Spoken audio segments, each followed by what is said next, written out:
that works. I want to start with a joke. No, I don't. How many artists does it take to plug in a computer? Welcome. I'm happy you are all here tonight for our Visiting Artist Lecture Series, and it brings a lot of people that we've been partners with in the past and reasons to bring people back. So a group of students is traveling tomorrow to Caldera for a residency for the week, and we're so lucky to be joined by Will Rawls. So in anticipation of this work week, where Will gets to work and we get to work and we're all interacting together, we thought it would be a wonderful occasion to bring you here and for Will to share with us tonight. Introducing will be Brittany Vega, second year in visual studies. Please give a welcome to Brittany.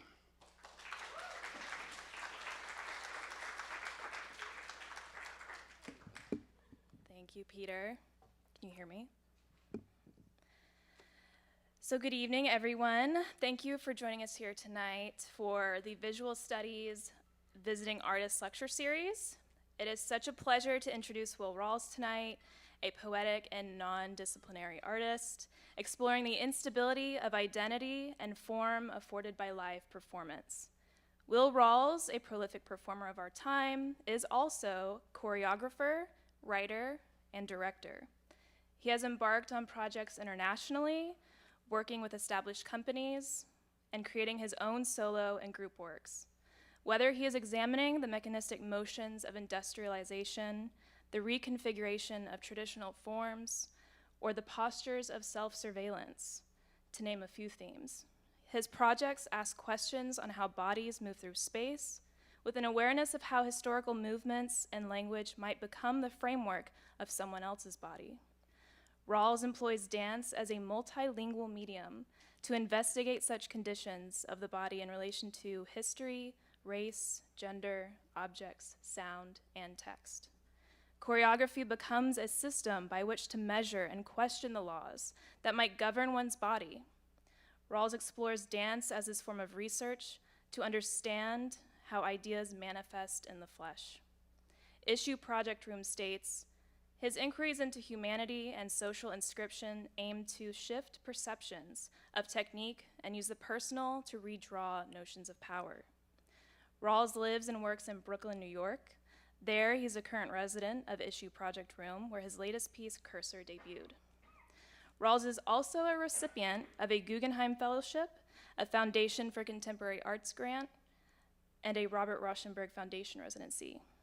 His work has shown at the Chocolate Factory, Danspace Project, MoMA PS1, Performa 15, and at our very own Portland Institute of Contemporary Art and the TBA Festival of last year. His writing has been published by Art Forum, Triple Canopy, the Museum of Modern Art, the Hammer Museum, and Danspace Project. Please join me in welcoming tonight Will Rawls.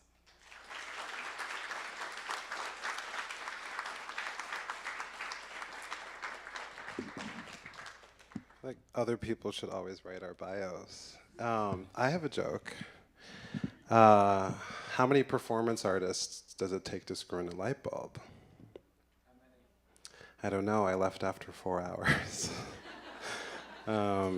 Anyway, I just thank you for having me here. To Peter Semensky, who is bringing me back and has been feeding me so well. I've been passing out and sleeping well every night. And to Jesse Spees Warner, who organized all the details to get me here. And also to my PICA extended family, who makes it feel like a family reunion every time I come back. And thank you to all of you for coming to this lecture. Yeah, sit back, I have a lot to say. So yeah, how many lecturers start their talks with an anecdote about flying or planes or travel? It seems like a gently desperate attempt to situate oneself in the world of regular people right before doing the daunting and squirrely thing of talking about your art. A flying anecdote is a good genre. Like, hey, I know I'm up here all alone doing something heady and performance-like, but I also get stuck on the subway and grumble about how little carry-on room there is in airplanes. So I was hoping to come up with a good airplane anecdote as an icebreaker, and I didn't at first. But the urge to formulate plain thoughts comes from my unavoidable habit of taking the long way around to what my point is, which ostensibly will be talking about my work and my recent project on cursors and language. But before I discuss that, I want to take some time to taxi down the runway. Taking the long way around is sometimes a strategy that I borrow from the work of writer Jorge Luis Borges, who, in his short, sleuthy tales, is constantly chasing characters named Jorge Luis Borges around narrative labyrinths, only to catch up with himself at the end, and to look archly and semi-apologetically over his shoulder at us, the readers, who have dutifully collected and savored what the two Borgeses have left behind. Bits of historical fact, mystical clues, obscure citations, symbolic pitfalls, and poetic gestures that may or may not add up to a good reason for this chase in the first place. So this is fair warning. Borges demands backtracking, restarting, and repeated suspensions of disbelief to arrive at the end of a text, which is rarely, if ever, the end of the story, but is often the end of our understanding. He emphasizes the acts of writing and reading as acts of coding and decoding the self and the contours of what a narrative could possibly be. Other than sharing with Borges the fanciful activity of publicly gobbling my own tale, there is something to the recursive reading required by Borges that I emulate that has tremendous value for me as a reader and artist, something that I seek and identify in the potential of dance and choreography to open up new indeterminate worlds that demand repeat visits. Starting with a simple definition, if dancing is the action, then choreography is the system that organizes it. Choreography is usually conceived as a set of procedures, tasks, rules, commands, invitations, and edits that collaborate to push a body or bodies into signification. But things get complicated quickly since no single body can ever be fully contained by the laws that nonetheless shape it. And if you're a body in the world, which if you're not, please see me afterwards, but if you are, then most laws are constructed to leave you out, to pay taxes and do time for re-entry into this genre of belonging or representation that seems to me to actually be an empty room full of surveillance cameras. And once you're in, you can't escape. Hashtag woke up like this.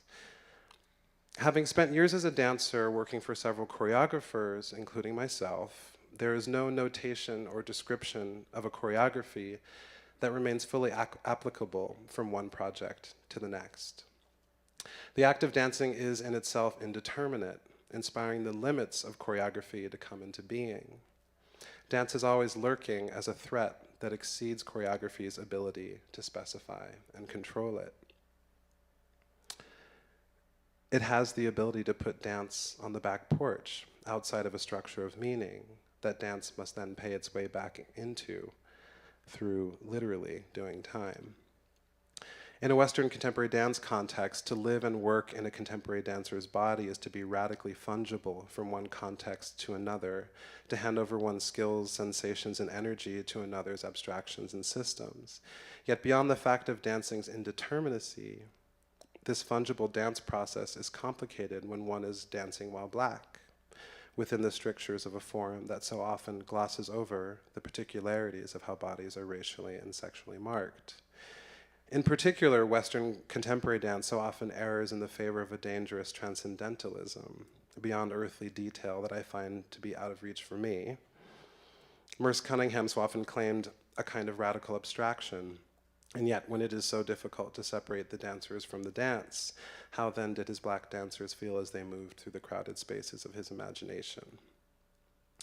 The question of my and other dancers' malleability, particularity, and indeterminacy have bound themselves to a practice I'm developing, which engages the perceived abstract neutrality of contemporary dance and dancers, and more broadly, bodies. What I've realized is that this usually lands me in a place that cannot make sense.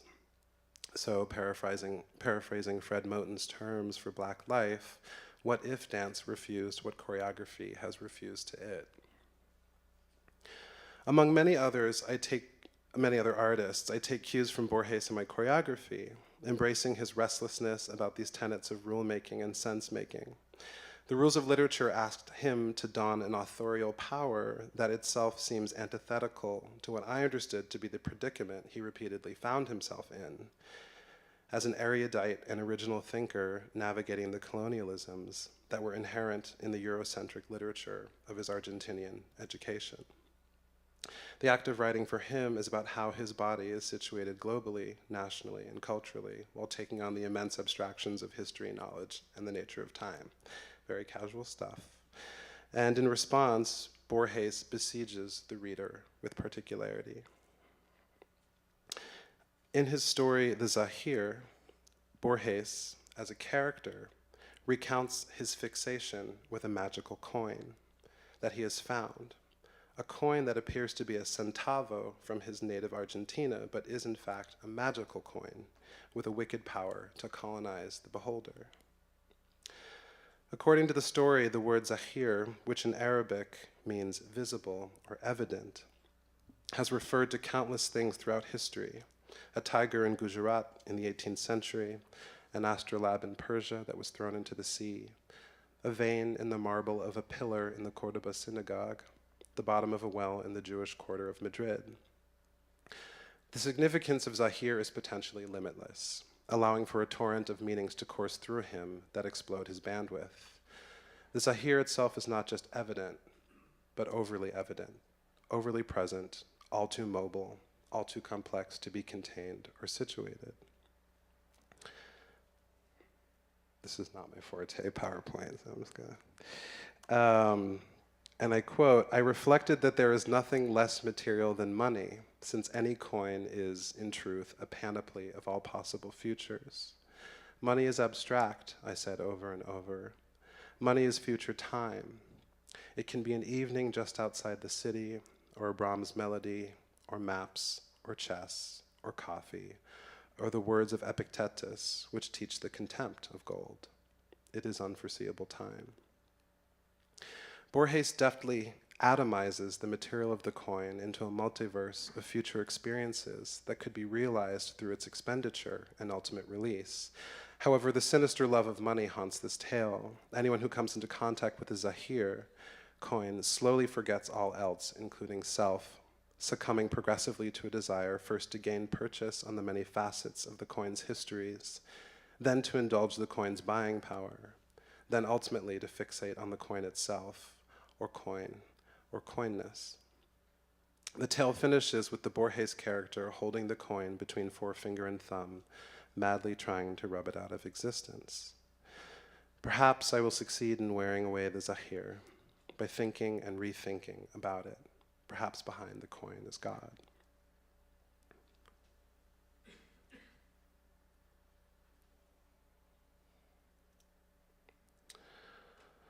Spoiler alert, what I take away from this story is not the potential presence of God, but rather the way in which the particularities of history and culture saturate the Zahir, making the story shake, stutter, and babble, forcing text, writer, protagonist, and reader to digest an incommensurate panoply of detail. It seems to be a rallying cry for the markers of radical difference to share space together and disagree, expanding and contracting in ways that don't always flow together, yet which in the end of the story tragically submit to the narrator's worship of an abstraction, in this case money. I'm not here to talk about capitalism like the ranks of so many lecturers that I'm sure come through. Capitalism is always already threatening to speak through what we do. What I'm after in my work is the kind of ebb and flow of structural stability and the sense that a dance is bringing into being more meanings that it can take responsibility for, but it can admit at least to having triggered. In any case, Borges remains exemplary for me in tracing the ways that material, body, mind, language, image, and history can contend for space within a set of disciplinary rules.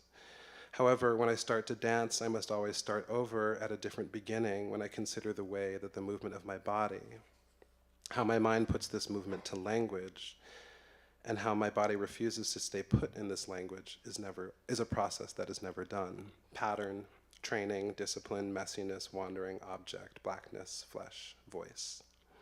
These processes are always circling and interminably threatening to undo each other, and I like it. I have a tendency to call my work non-disciplinary. In an attempt to think of how language can be supportive to noodling around in non-disciplinary space, I made a solo performance called I Make Me Sick in 2016 for the Greater New York exhibition at MoMA PS1. In the title, the word sick refers to the letters SIC in brackets, which appear in brackets in a sentence after a writer uses a citation that contains a misspelled word. It is a justification of, quote from the dictionary, a word that appears odd or erroneous to show that the word appears exactly as it stands in the original. The question of the original was heavy on my mind then. I had been commissioned to perform this solo in a gallery space at MoMA PS1 that already contained 2 enormous photographs by Louise Lawler. So nothing about the gallery was original. It was already hers. Originals were doubly doubtful because Louise Lawler's photograph explored the question of quoting or doubling by photographing gallery spaces and the objects within them. By her simple act of photographing and representing something, we have a chance to reconsider the situation in which objects appear and the false assumption of the powers that place the objects in art with a capital A. I Make Me Sick was a lecture performance in which I alternate between telling stories of jobs I have held for other artists like Marina Abramovich and Tino Segal, who were the originals in this case, and reenacting either those performances after telling stories about them, or erroneously, something else entirely that was not introduced by a story at all. I found some wiggle room in here to think about and practice what else my voice and body could do within the brackets of the exhibition. How could I encounter questions of power and representation within personal and American history? Very huge. And also, what images and actions and histories could I cause to emerge without the use of words?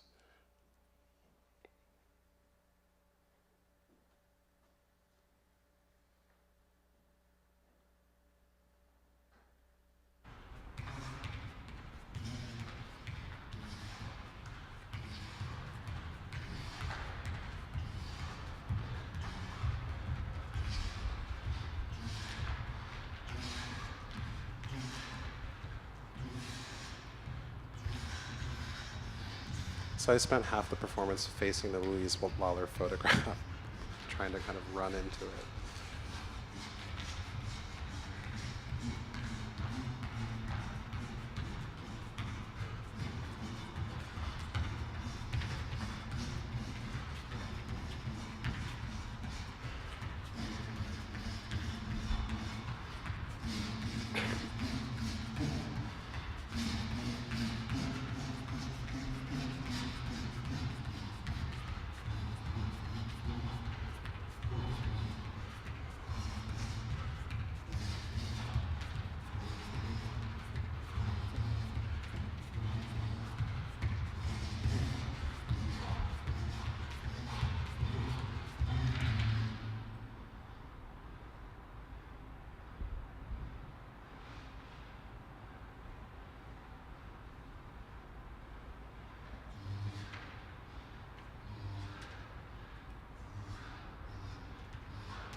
Okay.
So part of the problem of dancing is a problem of vocabulary. It kind of fucks with the ableism of putting words to bodies. And dance, as it is so often taught, relies on vocabulary in order to construct the narrative safety net that it seems must appear to justify the dancing in the first place. What system is this dance a part of? What are the rules of engagement? Choreographer Morten Spanberg writes in an essay called A Dance That Is, any set of signs can be engaged in a process of translation. Signs are weak entities involved in strong relations.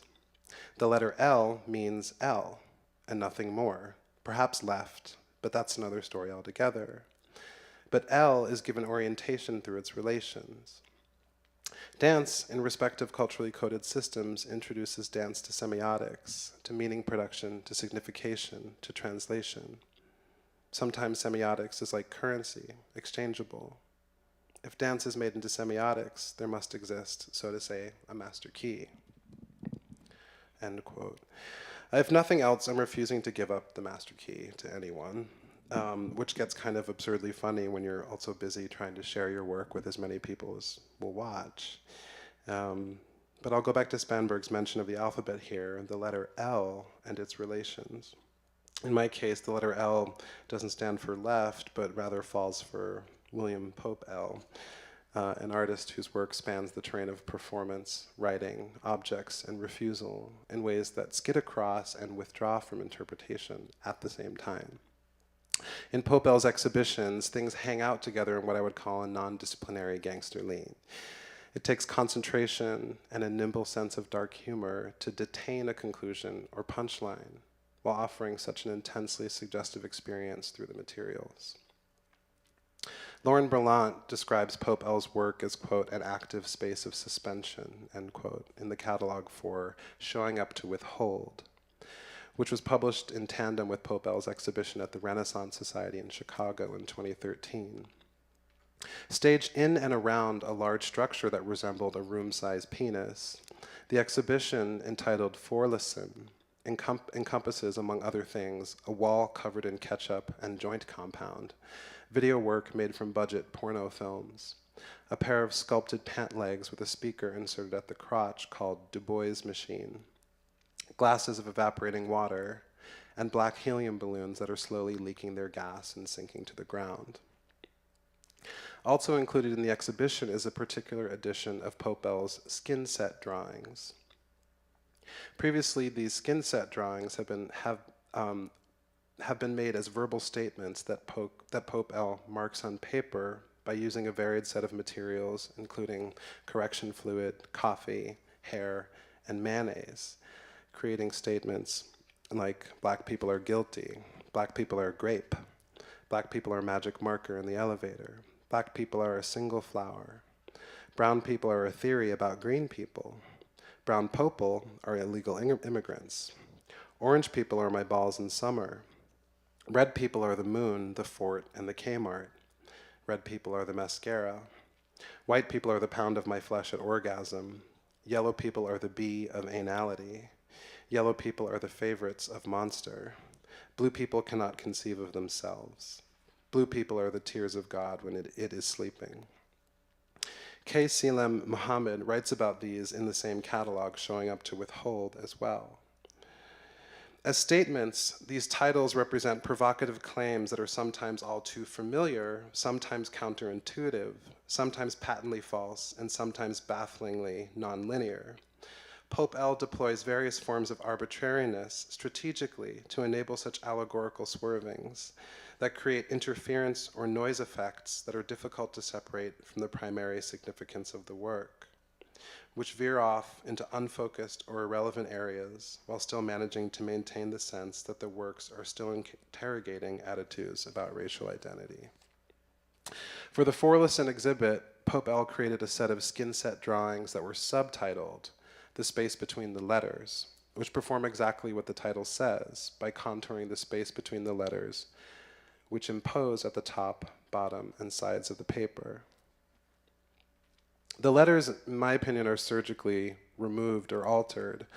They're allowed to dangle in parts and smudge their way across the page, but unable to fully occupy the space of reading. In all the mobility of meaning that Pope L's works produce, these spaces between the words are the closest to a visual marriage of language and dance that I have seen. As choreographer Terry O'Connor says, quote, "Dance is like a sentence with the nouns shaken off."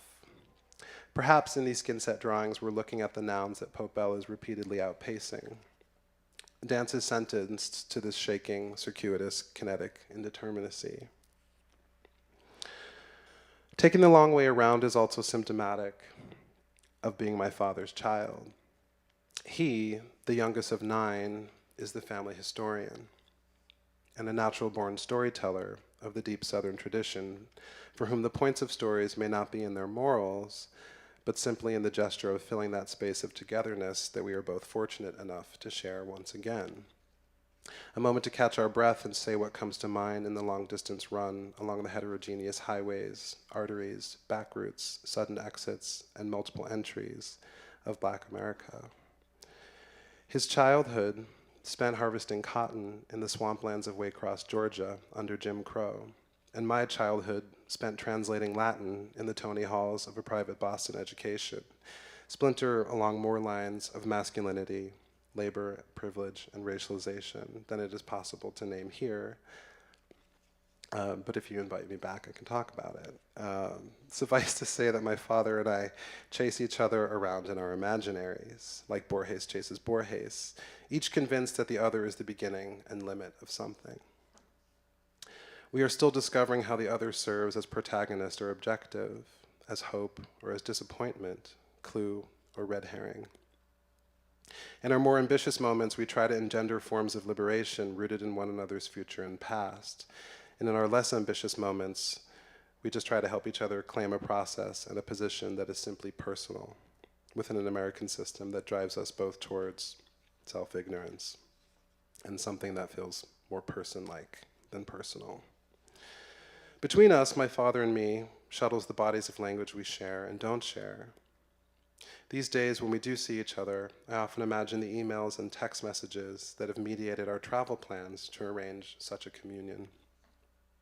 I also naively imagine in our time together that the space between us is a blank screen in a Word document where there awaits a cursor to be put to the task of articulating experience. Lately, I've been trying to figure out what a cursor is, and turning once again to the dictionary, and perhaps following a desire to join ranks of lecturers who use Latin to buttress an idea, I come up with a definition: cursor, from the Latin root meaning run or runner. A cursor is a movable, usually black and blinking figure that indicates the position on a screen where the next character will appear, or where user action is needed. A cursor in this definition has a kind of body. It is a protagonist and an expectant messenger. It is a body that is motivated by the production of language. The cursor is always one step ahead of the text, or like the queen piece in chess, it moves forward, backwards, up, and down, anywhere within the field of vision, highlighting the entire document, searching, finding, and destroying text, but it is not the text. Nor, on the other hand, can it fully escape the world of text, of naming, and of pinning down in language. A cursor blinks in a particular kind of predetermined rhythm prescribed by algorithms of zeros and ones, appearing, disappearing, according to the choreography of the almighty word program. Yet, with each user action, this stable rhythm can be interrupted, transformed by the shape of one's individual thought, the fumble of one's finger, the speed of one's keystroke, and the fart of one's brain, or a page break. The cursor is perhaps me or you, divided among so many languages. It has a consciousness more complex than any Du Bois could formulate. Much like Borges' magical coin in the Zahir, a cursor like money is maybe also the promise of possible futures in languages that are ferried by its insistent, malleable body. Like a contemporary dancer, it's asked to be fungible from choreography to choreography, yet is never fully captured by the choreography's writing. The cursor is where, for me, language, movement, body, and choreography come together to contend with each other. A cursor is a dance that happens over time and space. It is governed by laws and limits, yet its capacity could be endless. A cursor can spell out the particularities of my father's day, or erase what he might confess or advise, always poised on the brink of knowledge gained or life excised. When one puts finger to cursor, which way will the language run? Towards radical difference or the submission to the same old story? A cursor is polyamorous. It's more free that way. Can a dance unfold like a cursor, moving back and forth, up and down, revising and even misspelling our perceptions, perhaps for our own good? Can I arrive at a choreography that facilitates these revisions of perception as the priority, perhaps a priority greater than that of making sense? This could be a way to run the ancient and ever-present labyrinths that feel systemic to every utterance and every waking minute. The answer is, I hope I can, since I've always felt familiar to myself among ruins. And some of you have heard this next story. You can stop me if you get bored. I attended a quasi-Jesuit all-boys high school, where I spent years translating ancient Greek and Latin epics and ogling fragments of marble cock and balls. Despite various architectural additions, the school felt like something of a ruin in the making, promising an aspirational white boy education that conflated literary gods and saints with the boys who should dutifully propagate their legacies. And I won a medal for my Latin translations, but haven't used Latin since then. And since moving to New York, I've considered melting the gold down for rent. When I was there, the school was celebrating its 300th anniversary. Back in the 1600s, British settlers in the northeastern colonies received a charter from King Charles I to build this educational edifice. By the mid-1990s, it was touting itself as the, quote, oldest school in continuous existence in North America. Protected as it was by its pursuit of the classics, the school had never shuttered its doors during any of the wars that would maim the bodies and tongues of other Americans. During morning assembly, we'd say the Lord's Prayer in Latin and sing the school song about our founder, a prim guy who tamed the natives of an inhospitable land. He also translated the Bible into Algonquin, a First Nations language that was present in New England at the time, although we never did learn who taught him to speak Algonquin in the first place. Instead, our school song had lines about educating Negroes and red men.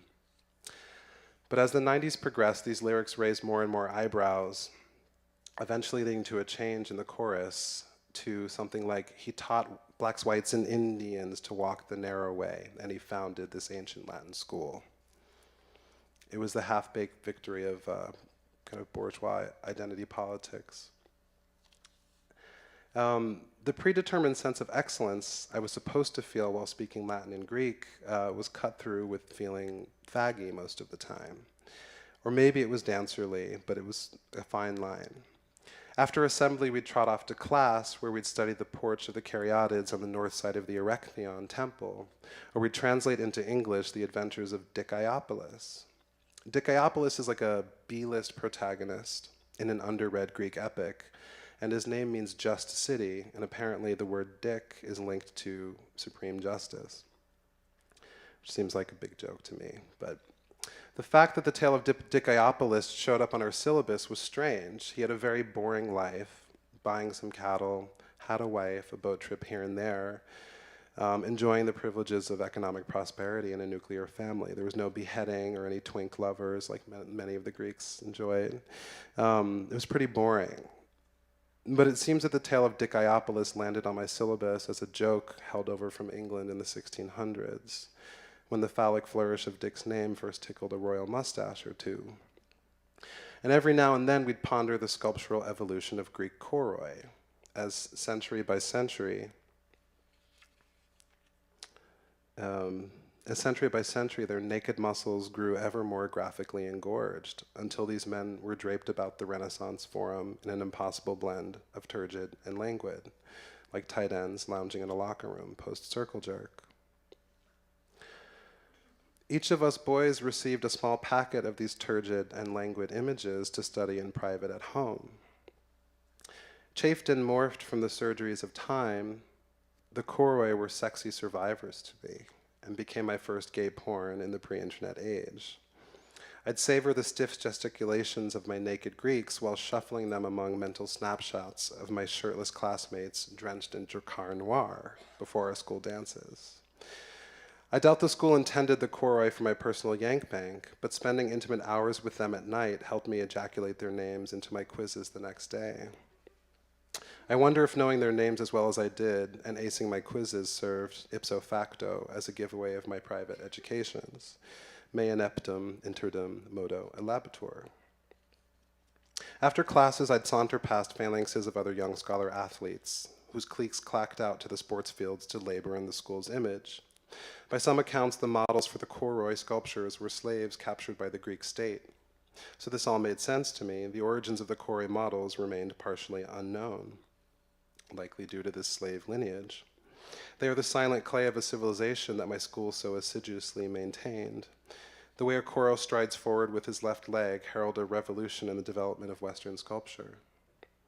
Wasn't sure if it was the left leg, actually. The incorporation of movement and hence a sensuality that sadly seemed lost on my classmates. And thanks to the efforts of art history, the stride of the choros, wherever he appears, has become a material symbol that coincides with the politics of advance. He is the durational performance of Greek civilization across the known world. Paradoxically, however, with the Greeks, one can encounter a historical fragment of masculine prowess, like the choros, and yet be convinced that one is encountering a whole, an origin, a root identity, a singular language that is unshakable, unbroken, pre-op, even if they're missing a testicle or two. At the end of the school day, instead of heading out to play sports like my classmates, I'd slip through the school gate and ride the bus into downtown Boston to take dance class, and thus began the long ride from epic lyrics to lyrical jazz. So to begin again with my original query about flying, when I started writing this, I found myself wondering, is there some edifying detail to abstract from the experience of flying, from the experience of being lined up, ID'd, unshod, undressed, unpacked, scanned, photographed, x-rayed, rifled, corralled, vetted, summoned, stalled, rushed, packed in tightly, then choreographed for potential fire or water disaster, overcharged and ultimately undernourished? And if so, surely we can't put up with this for much longer. Surely we all feel that this is unnecessarily paranoid behavior masquerading under the thin allegation of safety. The way that my body passes through security, yet never fully acquires it, leads me into time zones where flesh is abstracted and all the details feel exploded. The cursor I would be and the cursor I am made into resides somewhere in here. But this is America, so perhaps my flight anecdote should be about collective ascension, once, of course, first class has taken their seat. Or maybe a plane is like a cursor when it skywrites, or when it ferociously plummets out of the sky. And so, yeah, flying is infuriating. But while on the plane, I finally watched Won't You Be My Neighbor, the documentary film about Fred Rogers, the creator of Mr. Rogers' Neighborhood. For those who haven't seen it, it is basically a grown man using puppets and strange voices to tell children how valuable and worthy of love they are, exactly how they are. He was technically a televangelist who studied at seminary and decided to preach to children through television. You should watch the film just to see him testify before Congress in 1969 to defend funding for public television. And I'm just going to reenact this exchange between Fred Rogers and Senator Pastore, because I'm still taking the long way around. Mr. Rogers says, "I'm constantly concerned about what our children are seeing, and for 15 years I have tried in this country and Canada to present what I feel is a meaningful expression of care." Senator Pastore, "Did you narrate it?" Mr. Rogers, "I'm the host, yes, and I do all the puppets and I write all the music and I write all the scripts." Senator Pastore, "Well, I'm supposed to be a pretty tough guy, and this is the first time I've had goosebumps for the last 2 days." Mr. Rogers, "Well, I'm grateful not only for your goosebumps, but for your interest in our kind of communication. Could I tell you the words of one of the songs which I feel is very important?" Senator Pastore, "Yes." Mr. Rogers, "This has to do with that good feeling of control which I feel that children need to know is there." And it starts out, quote, "What do you do with the mad that you feel?" And that first line came straight from a child. I work with children doing puppets in very personal communication with small groups. What do you do with the mad that you feel? When you feel so mad you could bite. When the whole wide world seems oh so wrong and nothing you do seems very right. What do you do? Do you punch a bag? Do you pound some clay or some dough? Do you round up friends for a game of tag or see how fast you go?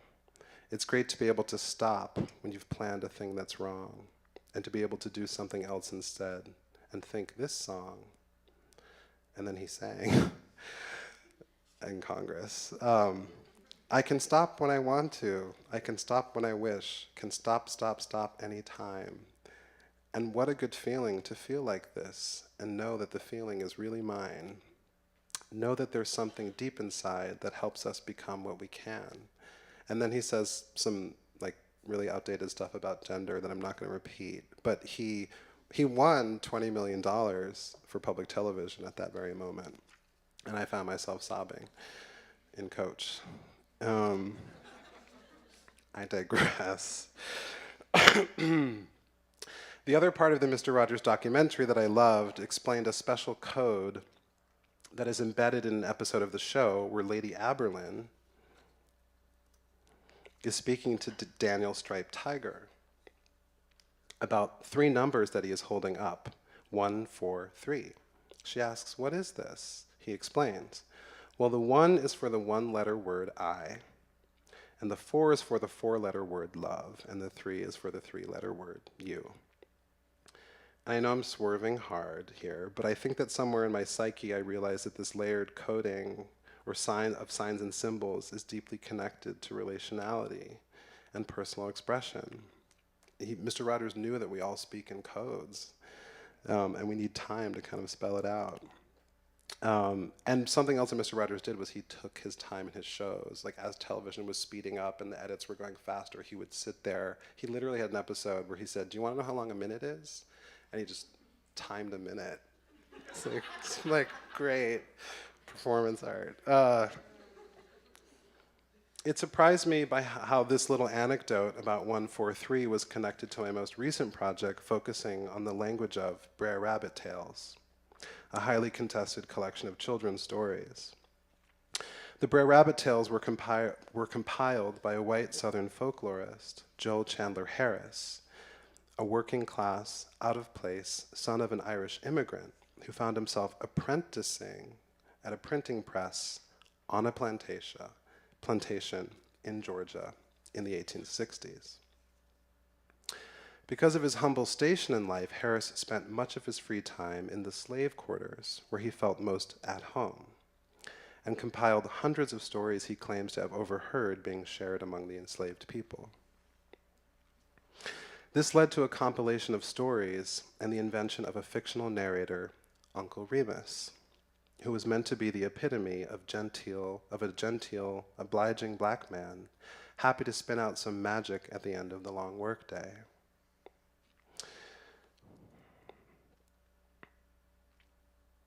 Oops. Oh, I got that mixed up. Okay. This is a picture of James Baskett, who played Uncle Remus in the Disney version of the film. And he suffered a heart attack during filming and was suffering from diabetes and died, but was given an honorary Oscar for his warm performance as Uncle Remus. But in my project, Uncle Rebus, I feverishly fixated on the stuck nature of the Uncle Remus character, who was later turned into a character in a Disney movie, and whose stories, written and spelled out by Joe Chandler Harris, were marked by apostrophes and misspellings that Harris believed would properly demarcate the lines between major and minor uses of standard English, rather than just let them be. Rather than teach Remus how to write, whoever Remus was, there were many that were compiled into this one character. And who knows what these tales would be if Remus could write.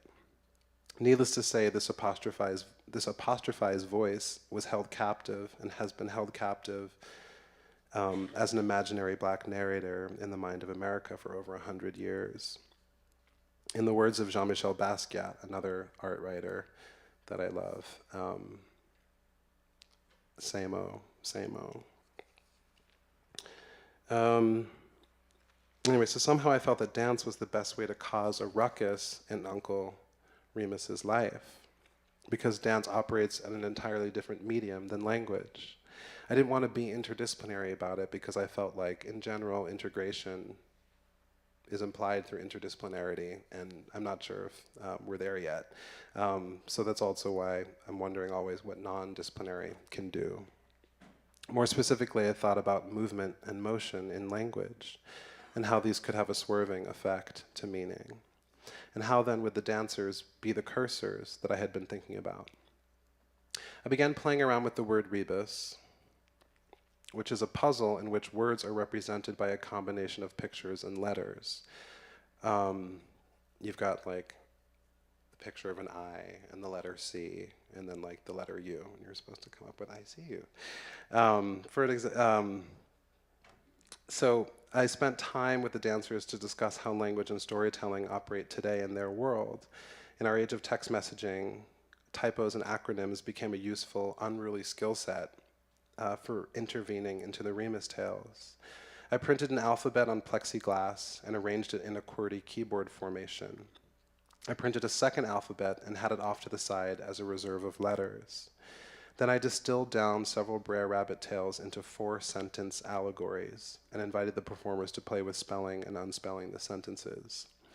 This way we found over time new meanings could emerge, connecting Remus, whoever they were, to this contemporary group of dancers and to their particular relationship to language. It was a way of pointing to how dancers manipulate the viewer's cognitive space while navigating actual space and their relation to each other, and through a series of procedures that's a choreography that holds some kind of loose structure for the whole thing in place.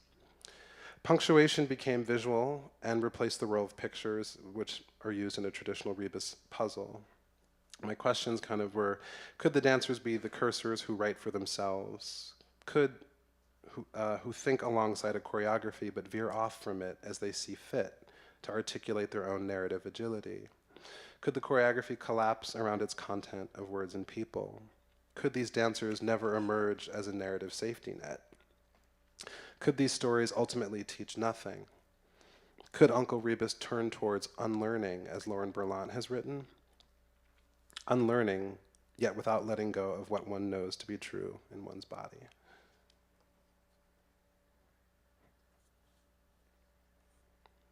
Getting close.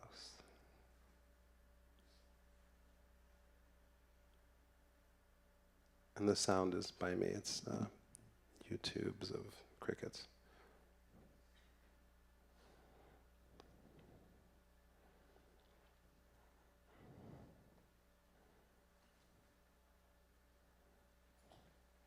Give me a sec. Let me just refresh this.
As words became part punctuation and part letter, I was really excited about these new hybrid and partially recognizable meanings and associations that started to emerge. And as this project continues to grow out from the bodies of these performers, and as we continue to do it, the question of the cursor becomes ever more kind of relevant and expansive. What is it? What will it never be?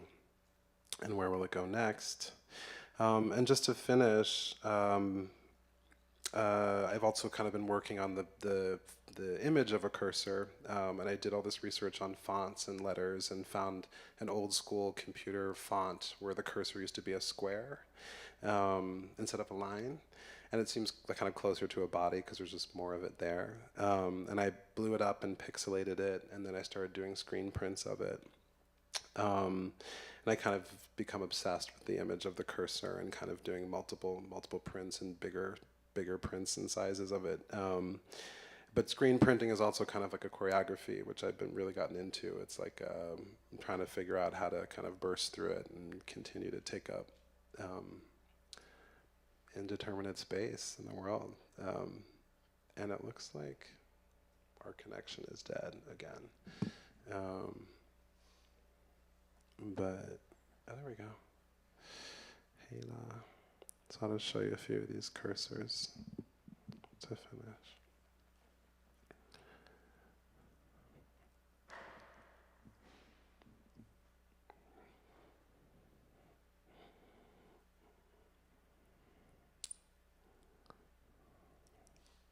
Thank you.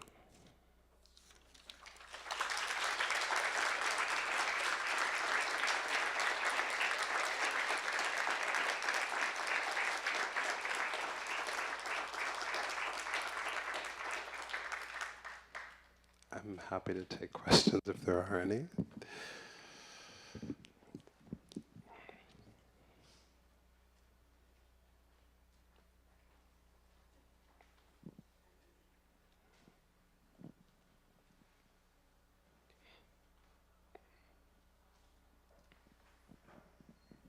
Oh.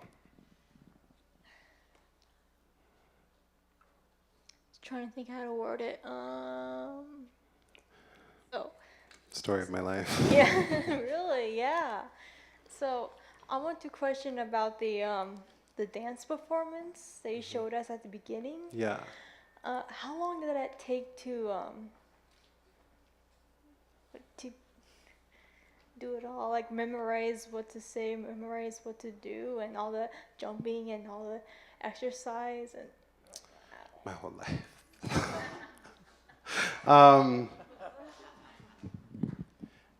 I mean, well, basically, I mean, the solo is a performance that's made up of performances I've done for other people.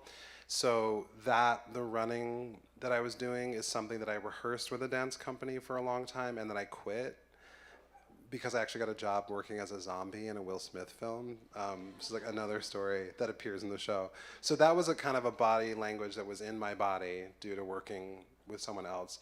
So, and that's kind of what the project was exploring, was all these different archives that I have in my body that then I could reproduce as a kind of, as these sort of a chain of islands inside of which maybe different parts of me that are more me than those things can come out. So the lecture parts were at a music stand with a script, and then I would step away and then perform.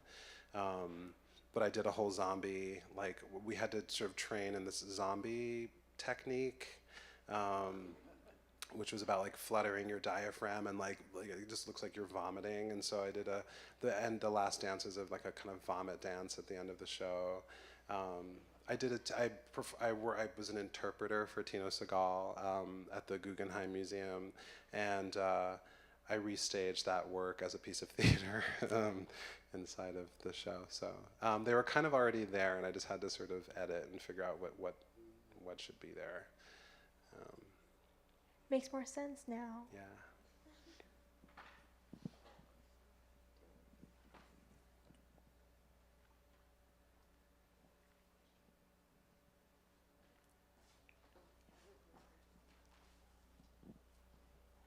Can you you talk some more about this cursor as a black shape that is going to become a letter? You used the word fungible at one point, and maybe that applies here. I mean, I guess part of it is that the cursor can never become a letter. It can only leave letters behind. Or it can kind of circle back, and there's all these things a cursor can do to language, but it cannot become language. And so I then had to accept that, and then start working with the cursor as like an actual object and image. Yeah. I mean, I think certainly always thinking through the way in which the cursor is a transposition for my body, and the way my body moves through space, and the various vocabularies and forms and depths and shapes and landscapes that are running through me as well. Yeah. Does that answer the question? Doesn't Gives me more questions. Okay, great. Thanks. Do you want to talk about what your body can never become? I don't know. Are you getting what I'm getting at? If you're equating the black cursor with yourself, and the black cursor can never become a letter. I mean, I think of course, there's lots of me that cannot be named, right? So I'm trying to stand outside of language, as a black performer, So I think that's kind of the work is really kind of building that bridge. But I think you know that, which is great. Somehow it got communicated.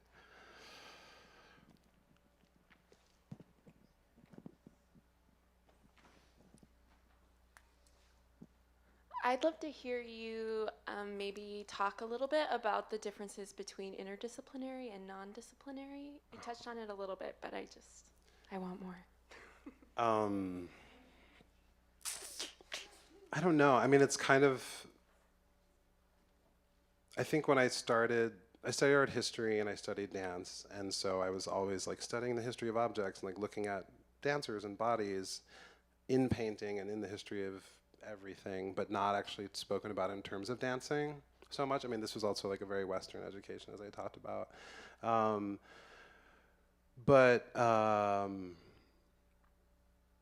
So then when I started making work, I was like, oh, I love writing and I want to talk and I have a voice and dancers aren't silent. And there are all these kind of, I had to break up with, modern dance in order to make my own kind of dance. And so the best rubric at the time for me was interdisciplinary or multimedia, I think even at the time, which was like way back in the 90s, But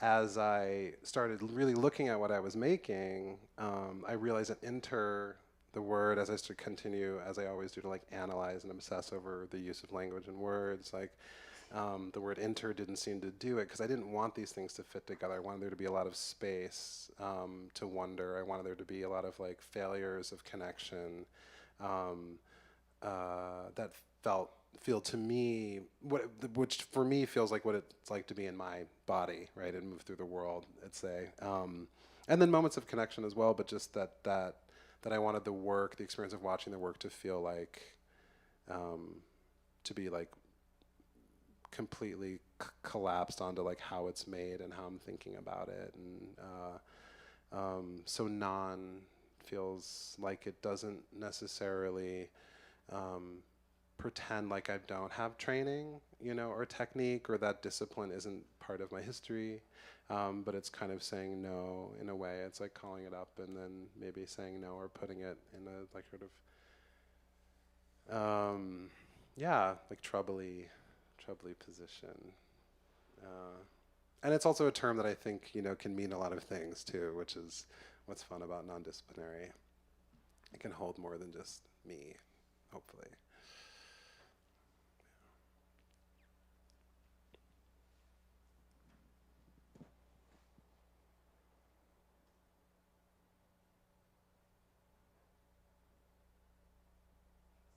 Thank you.